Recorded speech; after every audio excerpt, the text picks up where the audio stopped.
Hello, this is Al again with the Doo-Wopper, and I'm talking to you Doo-Woppers. So there we go.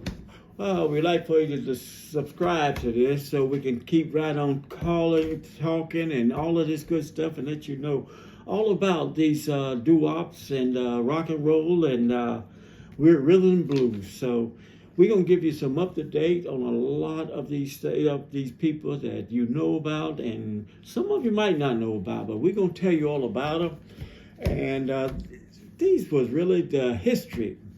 This is history of people that have made it possible for a lot of blacks today, right now, to really in the music world. This was a foundation of these people I'm going to tell you about. But right now, you know what I'm going to do? I'm going to give another little quiz here. And so see if you can help me out a little bit about this guy. This guy here was one nice. I mean, he had a beautiful voice. He sang good. And the key, he used the word turban. And I hope that gives you a picture about who he is. He used the word turban. And when he used to sing and go on stage, that's what he used to use. So you got an idea who we talking about? All right. Okay. Well, I'm gonna give you another little bigger hint.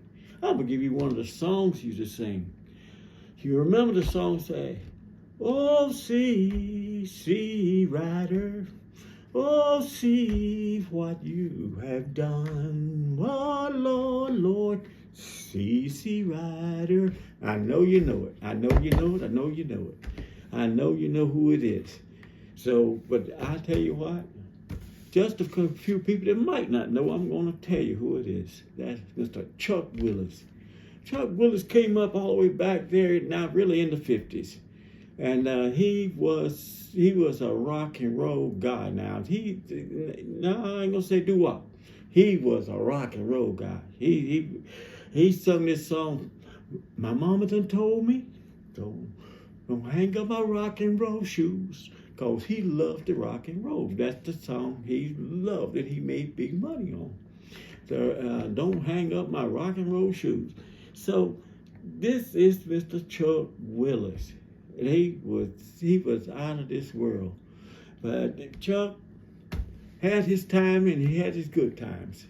And so Chuck was singing back in the day in the 50s, and he got a little sick, and because he had ulcers and everything, and he stayed on the bottle a little bit, but he managed to sing. He managed to really give the audience what they paid for.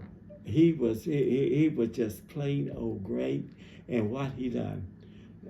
But like everything else, Chuck sang a song before he died, and this was my favorite song he sung.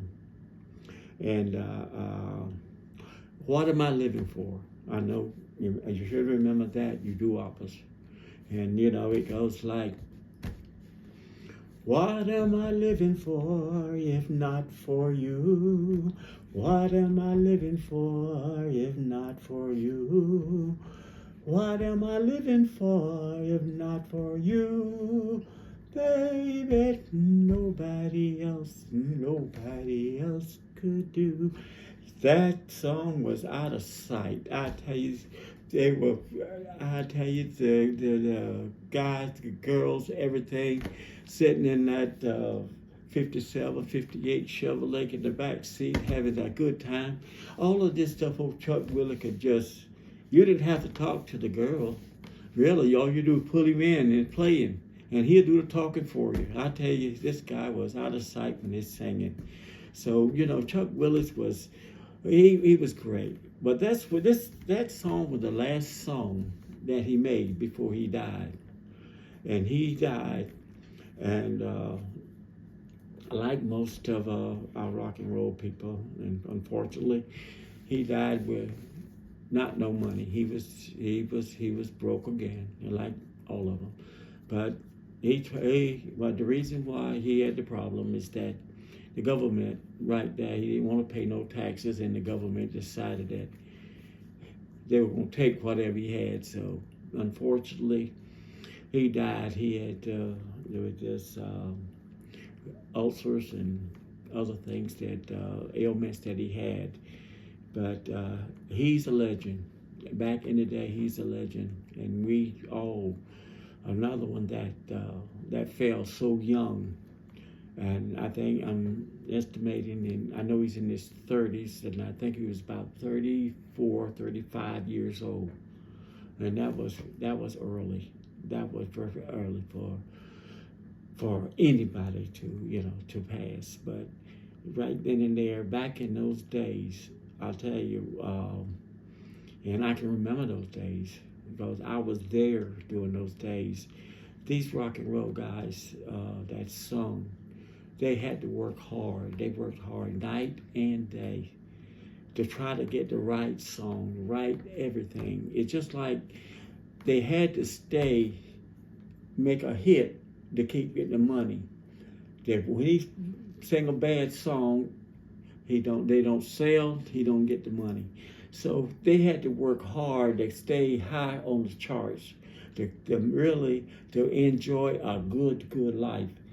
People think for 1 minute sometimes these rock and roll guys, the girls are going crazy over and flipping over and everything else. They don't understand how hard these artists have to work to keep that money coming in, because the day that they don't make a #1 hit or something of that nature, they don't make the money that they need to just even hardly survive. So these guys that you hear and enjoy and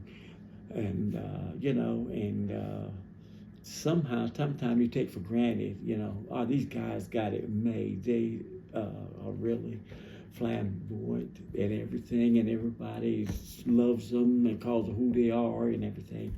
But these guys work very hard for what they get. And so I'm saying that